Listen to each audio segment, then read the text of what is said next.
Alright, hello and welcome everyone to the Cevo Season 2 Finals that we've all been waiting for.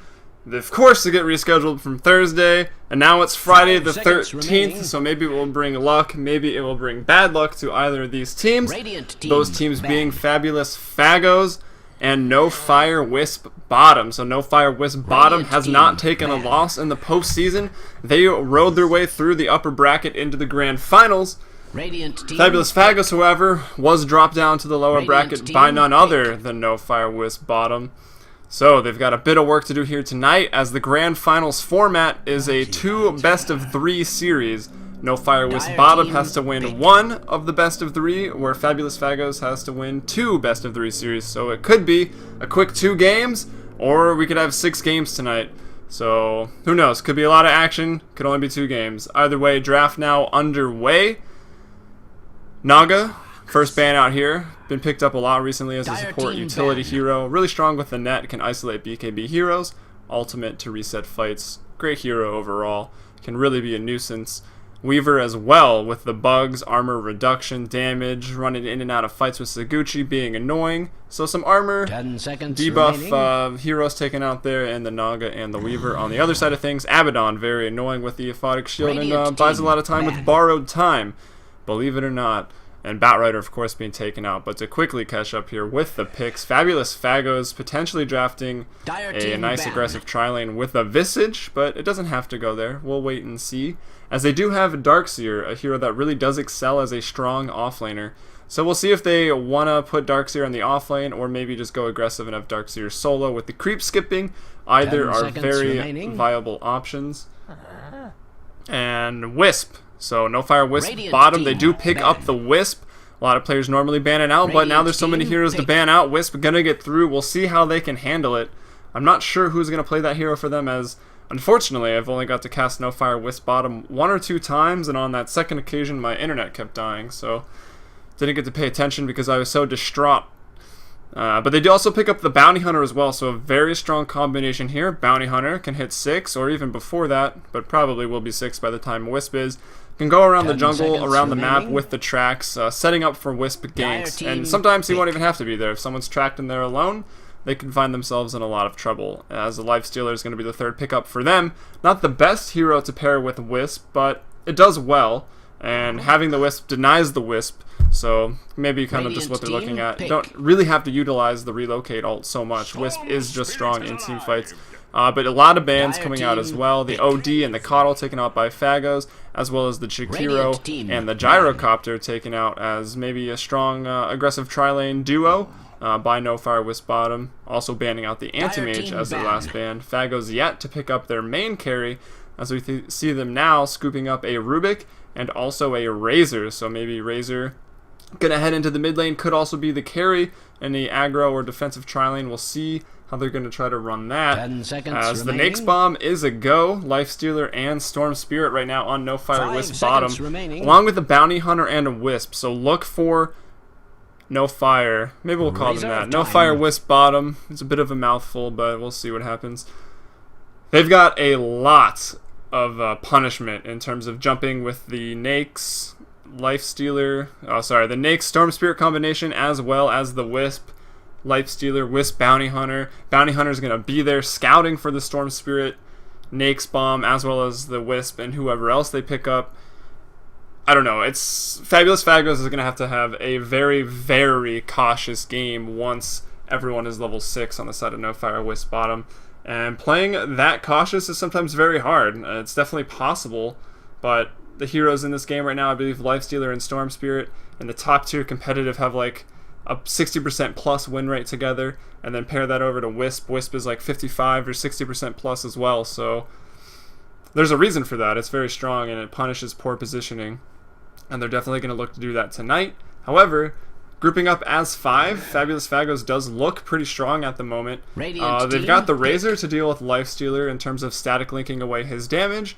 Visage, pretty much Soul Assumptions onto Wisp. It's just like a little floating ball target for Soul Assumptions, and it dies.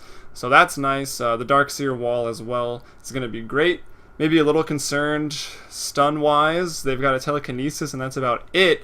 So Storm Spirit has the potential for a big game here with the ball lightning jukes within the team fights. 10 seconds and while remaining. I was talking about that, we see the Nyx Assassin has been banned out. Fabulous Fagos going to take out just another invis roaming support that could just really open the door to punishment, pretty much. With that Vendetta scouting the map along with Bounty Hunter, those two heroes alone could take people out, and if they couldn't, Storm Spirit, Nyx will show up, Wisp will show up, and pretty much the same ordeal, Spirit Breaker will show up with the charge. So let the punishment begin, and let the cautious game from Fabulous Fagos begin.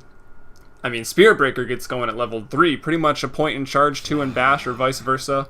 Really gets the game going. I probably should have mentioned we're going to remake really quick into all pick because my co-caster's internet randomly went down, so we'll be bringing you the game soon. This is your draft. Slardar, the last pick up here, so Shredder, not playing Alchemist, what a surprise, and we'll get right back into the remake. I believe. We'll see what happens. I see some people in the chat. Hype. Let's go KVH. Storm GG says Adant Gaming. Someone questioning why he's such a KVH fan. KVH #1 supporter. KVH, KVH, KVH. So yes, notable player there. Lots of fans. Maybe they've already left, but I don't see the disconnect logos. We'll see what happens 10 here. seconds remaining. See what happens in 10 seconds, and then we'll remake the lobby. 5 seconds remaining.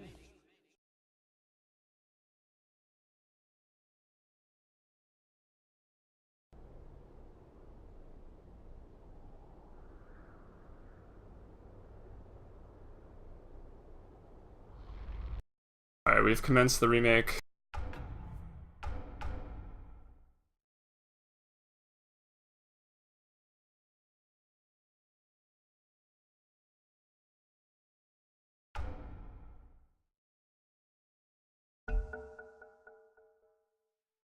As you can see in the lobby, I made some overlays. I kind of stole this idea from the Premier League, but it definitely helps to see the lobby, see where the game's going. Orbit joining in, now all the teams, and ready to go.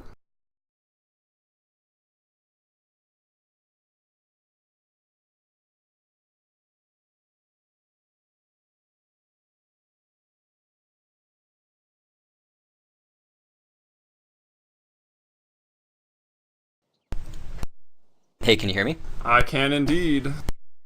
Awesome, awesome. Are you excited? Alright, so I'm pretty excited. That was a really early Bounty Hunter pick. Second pick. That's crazy. It was, and they countered it with Slardar. The counter to everything Invis. A bit of an inside joke with me and my friends, but his amplified damage obviously reveals Invis. Could have a big impact. Yeah. Works really well with the minus armor in conjunction with the Razor's ultimate. You can really mow people down fast. This game is going to be all about how they shut down the Razor for KVH's team. If they're able to shut down a lot, guess we have to wait. What? Oh. Yeah, if they're able to shut down the Razor before he can get a link off on the Lifestealer, the fight will completely be in the favor of NFWB. But if Razor's able, like if the initiation goes the way of the Dire team, it could be really tricky for in-team fights. The nice part though is, besides the Rubik lift, there isn't really that much of a guaranteed stun for KVH, which means he's able to zip around everywhere he wants to be. Yeah, I'm a little worried about Storm Spirit having a big impact in the mid-game right now. But let's get into some introductions as we see both teams heading 5-man into their own jungles. So on the Dire, Fabulous Fagos, we've got Blarg. He is their mid player, so probably taking the Razor into the mid lane with some regen. Well, maybe the tri lane, we'll see. Better with Bacon.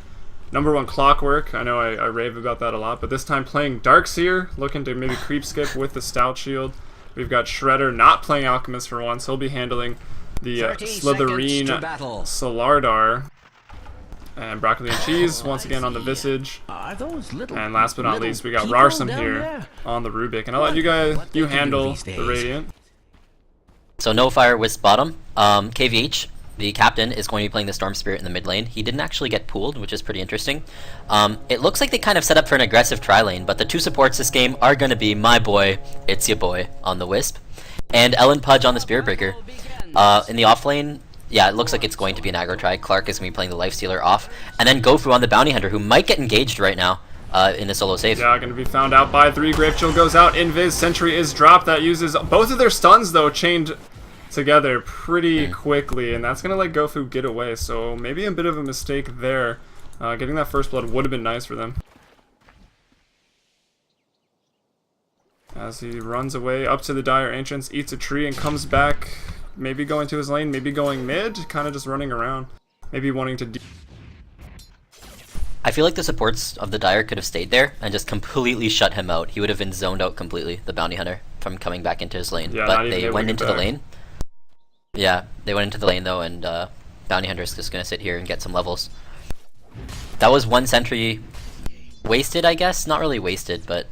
Who actually has the sentries? Darkseer does, so they're not ready for this. The Darkseer is top, so you won't be creep skipping into the Radiance tier 2. So, I don't know. Maybe a bit of a wasted potential, but I guess it's sort of an off lane as they did go aggro try. Alan Pudge and It's Your Boy getting the pulls off onto the big camp here in the Dire jungle.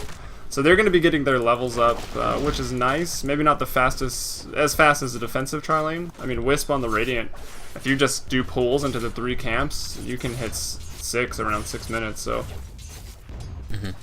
but what do you make of this mid matchup here? Mid matchup's actually decently even. I feel like KVH can do a lot of damage here.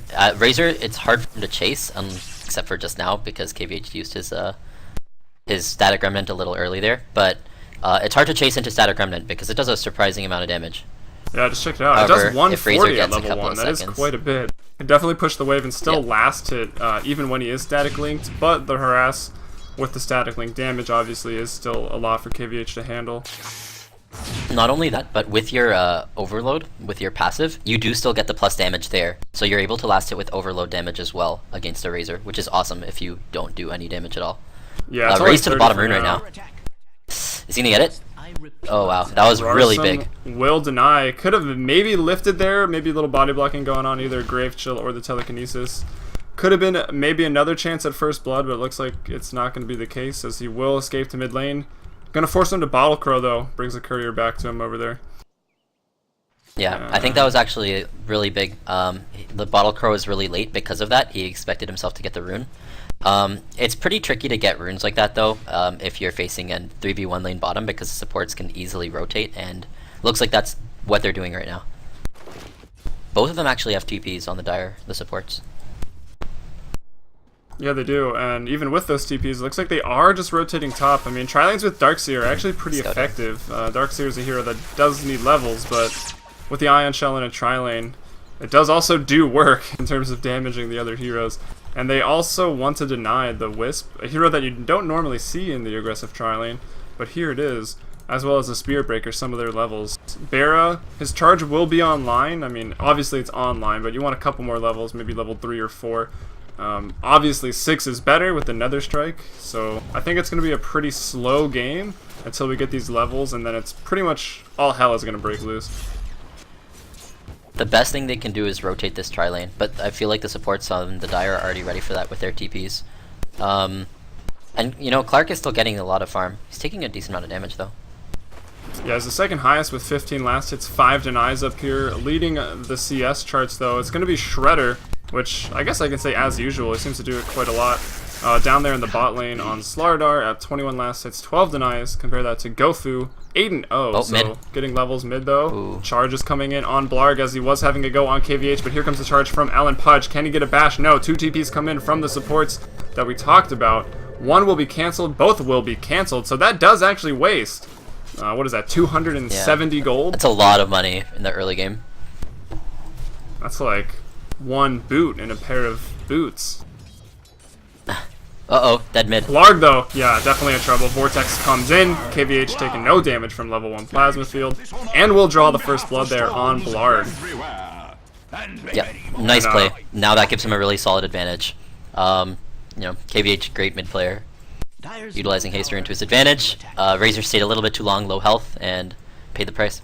Well, the supports now Storm is on 6. Blarg made it pretty easy too. Like, he saw both of those TPs come down and get cancelled, so he knew he could dive the tower if he needed to. Didn't even have to there, but will pick up the first blood. Static Link is annoying. It's gotta be really annoying though. Yeah, I was gonna say. Every time I see it, a part of me just dies. God, that lane must suck.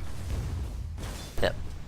Gofu, though, he's not farming amazing versus Slardar. Just got to be a little bit weary of the Slithering Crush, I guess. What's his skill build, actually? Yep, 3 in Crush, 1 in Sprint, 1 in Bash. I'd say that's pretty standard. Not that you see Slardar a whole lot in competitive Dota, but Gofu will have a fast 6, so we'll see if he can get on the board soon with the tracks. Charge from the Bara, though. Alan Pudge onto Slardar. Doesn't have enough. He's actually short. Clarity will be cancelled. There's a Bash, but going to be able to get away. Had Sprint as well, and pretty much all the stuns were just used.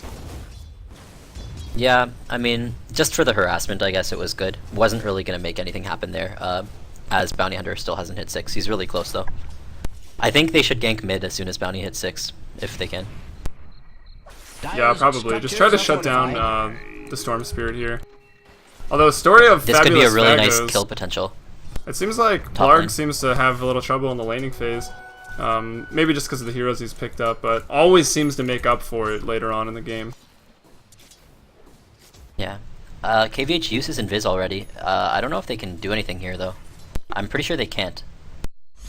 Yeah, or if they're going to try. I mean, none of his supports are around. Alan Pudge has moved to the bottom lane now, making top an aggressive duo lane versus a pretty strong Darkseer as well as a Visage. Just trying to really maximize their XP here, because they obviously realize that when Bounty is 6, they want their Wisp, soon to be 6, as well as the Spirit Breaker. Exactly. Not only that, but the Darkseer, I mean, he's going to push the lane constantly with the Shell anyway, so it's not like they're giving up that much farm by doing this. Lifestealer will just have to farm under his tower. So, and he's doing well at that. Yeah, I'm surprised to see he doesn't have another point in Feast. Just makes it all that easier to last it under the tower. Going for 2 in Rage, 1 in Feast, and 1 in Open Wounds, just in case he needs to fight. And Darkseer on the CS charts, he's at 26, so keeping up there with everybody right now. Not as good as creep skipping, obviously, where you get everything, as well as even some neutral camps. But he's got the mana boots up, operational, so he's battle ready, that's for sure. And his team's battle ready. Visage, very mana dependent, has clarities, and then of course the mana boots. So that's nice if they fight. But that's not really going to happen until the levels come out here for the supports on the Radiant. I think stalling out the game, I'm trying to decide who it favors, actually. I feel like it favors the Radiant a little bit. Gofu in the bot lane, once though, again, really in trouble. But luckily, he's got track up, so he is also very fast. Gets taken down to about 50 health there, as Slithering Crush complemented by amplified damage. As much as it sucked that they didn't kill him, this is really nice kind of for the Radiant, because it lets him go back, and now he's going to be missing from the map. So everyone has to be scared about a Bounty Hunter right now. He could be anywhere, tracking in 20 seconds. Yeah, Amplify did wear off. How long does that last at level 1? Let's check it out. Oh, every level it lasts 25 seconds, so they don't know where he is. They do have tabs on Alan Pudge, so at least they'll see the charge, though. Top, though, Nake's Bomb comes in better with Bacon. Gonna pay the price. Darkseer goes down, make it 2-0 right now for No Fire Wisp bottom. Maybe looking for more. KVH is at level 8, Wisp now at 5, so the aggression... We've seen it a little, 2 kills so far, but it's really going to start here. As now Alan Pudge almost 6, just picking up solo XP, and Bounty Hunter is TP'd mid, and he's gone invis. But only 1 point in Shadow Walk. He needs level 8 so he can actually stay permanent invis. I think the craziest part about this so far has been the fact that Spirit Breaker is just bottom against a Slardar. Slardar's free farming and still isn't really able to zone the Spirit Breaker that much. He's just sitting in lane, trading last hits a little bit and getting levels. So, not surprisingly, the XP advantage for the Dire now at about 2,009 minutes into the game. Wow, yeah, they definitely for are the Radiant, maximizing. Well, it's not your fault. The graph is backward. Yeah, it's true. It should be flipped around. Bottom, he's gonna die. Yeah, Alan Pudge out in trouble as Nice. I rant about other things. Static Link goes off, but it's not going to cancel the charge here. As Alan Pudge, where is he even charging? Into the top lane where Broccoli and Cheese has just fallen on the Visage. And now they're diving the tower here to get better with Bacon. Surge rather, on cooldown. Gofu taking some tower hits, and will trade with It's Your Boy. And everyone gonna live here to take out 2 more kills in this top lane. And meanwhile, as we just saw, Spirit Breaker escapes from the bottom lane. So, No Fire Wisp bottom making the best of every situation there. Bringing it to 4-0. 2,000 gold advantage, 3,000 in climbing XP advantage. So looking very strong. They're ahead in the early game, which maybe they shouldn't be, because I think they're going to even push their advantage further with their hyper-aggressive lineup. KVH has a lot of and fans. KVH gets a haste. By the way, it's chat. Nice. The stream chat. He's a good player. Is. A really nice guy too. But he's gonna get himself a haste rune right now. Working towards his Orchid as well. They see the Rubik, but I don't think they want to go on it because there are a lot of people missing on the map, notably the Razor. He might still jump though because he does have the support of the Bounty Hunter with track.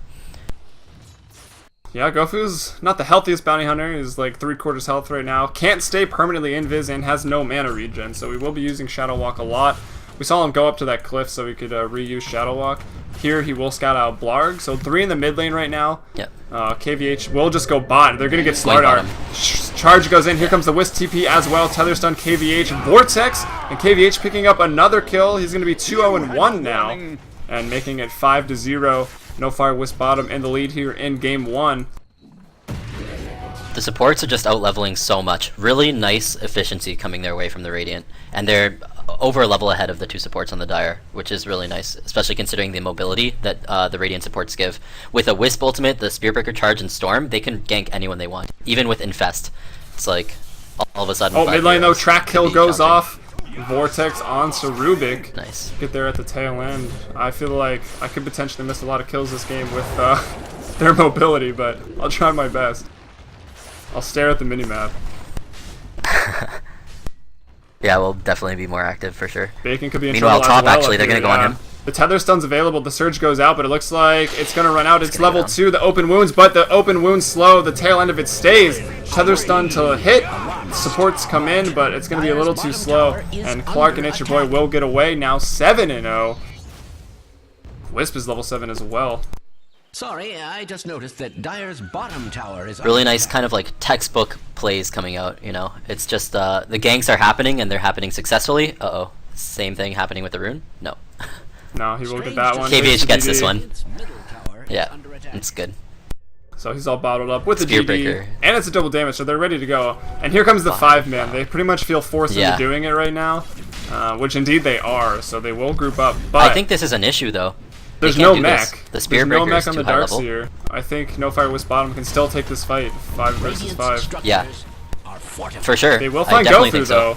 Up in the trees here. He will be able to run through with phase, but they take him down, so now it's 4v5 if they go in. KVH comes in, wears Nakes, open wounds onto Blarg. Blarg goes down, but Alan Pudge stuns 4 with his charge. Rarsum, everyone's a fall, and the Nether Strike there on Broccoli and Cheese. Shredder, the last one alive. At least he will clean up the Storm Spirit. KVH does go down. Alan Pudge, or excuse me, Clark, open wounds in 1 second. There he goes. And I think this will be the death of Shredder. No, Slardar is actually a pretty good hero with the crush. He maybe will even get Clark here. It doesn't have an armlet. Shredder does, so able to armlet toggle and take that fight. So it trades reasonably well. At least there were no track kills, but I feel they do kind of lose that fight as it does go 11-4. I think that fight was really good for the Dire, actually. That definitely helped them kind of Wisp get into this gank game. though on Top Rarsum. lane, actually. Just Wisp too. Who needs anyone else? That's the second one. Just Wisp, I mean. He's a killing machine. But the mid lane, I mean, if the Bounty Hunter had been able to live there. Oh, in the mid lane, a close range charge. KVH zips in with the Vortex. They will take him out. Shredder, though, will get a 2-man, actually no-man stun. Oh, maybe on KVH with the bash as well as the amplified damage. The creep doing work through the amplify. They take him down. Yep, this Slardar pick's working really well for them. That's nice. Uh-oh. Is he going to keep going? He is. Look at how much damage he does. Wow. What a hero. Holy. But I want to really comment on Ellen Pudge's play. Actually, is Gofu dying here? No, Gofu looks to maybe be killing Broccoli and Cheese, but Broccoli and Cheese, yeah, he is delicious. Gofu wants some of that. He takes him out. Now he's got to run, though. The static link goes out. And does Eye of the Storm give True Sight, or am I making that up? No, it doesn't. No, right? it doesn't. Why did I even think that? Oh, that was really close on the Visage Stuns canceling his TP there. But he's okay. I do want to talk about Spearbreaker, though. That charge was basically a Ravage. I mean, he hit 4 heroes with his stun, charging through the middle like that. It was insane. That was really nice play coming the way of Ellen Pudge there. I don't think that does any damage, does it? Or is the charge stun the greater bash damage? How does that work again? I think The Now, targeted only unit the gets hit unit by the greater takes bash. greater bash damage, but Yeah. everyone else just gets disrupted. Yeah, he hit 4. It was a great charge there. KVH zipping around, not going in on anybody, just trying to get closer. Maybe to have a fight. Rarsum is charged. Nether Strike's online. They're just going to take him out right away. Maybe not. The track goes out, but he does here fall. KVH Nakes Bomb comes in, going on Shredder. He stuns up a few. Armlet Toggle to live a little longer, but he drops, and 4 of that team will go down. Even, oh, I thought that was a courier. 1 familiar gets sniped as well for 100 gold over to KVH. Easy 100 gold. As it's now You know this game 18 isn't to going 6. well if your Razor has to static link a support. He had to use his static link on the Spirit Breaker there because he's just too big, too manly. Spirit And the buybacks Breaker come. is probably one of the manliest heroes in the game, though, so who knows. Rarsum, though, once again in trouble. TP's in. The charge comes out onto Visage. 2 more kills in quick succession here at the tower. Shredder, now his life endangered. Good with the armlet toggles, but it's not enough with all this burst damage being chased down by everybody. Another armlet toggle. The urn is on him. Can he get away? He's buying so much time for support to come in, but everyone's dead. Maybe they just turn onto Blarg. No, they're still going to go chase for him right now. Clark, out of mana, needs to open wounds, but he doesn't have it. And Shredder, it's your boy, takes him out with the spirits. Meanwhile, back to the mid lane. Blarg in trouble. The urn's going to get him. He will drop. Alan Pudge is pillaging. Well, if you have the pirate announcer. Dominating otherwise. 4-0 right now. GG, go next. It is Shredder's birthday, so he wants to win, and if he doesn't win, he wants to go drink and party. So we're going to get into the next game. That was game 1. I think No Fire Wisp Bottom only needs to win 1 more game to take home $500. Fabulous Fagos wants the 500, but probably will settle for 250 in second place if they must. Hey, any money is good money, but Exactly. you know, really strong start from NFWB there. And we're moving on to game 2. Indeed we are. I'm Helium. With me was Orbit. We'll be bringing you the action shortly.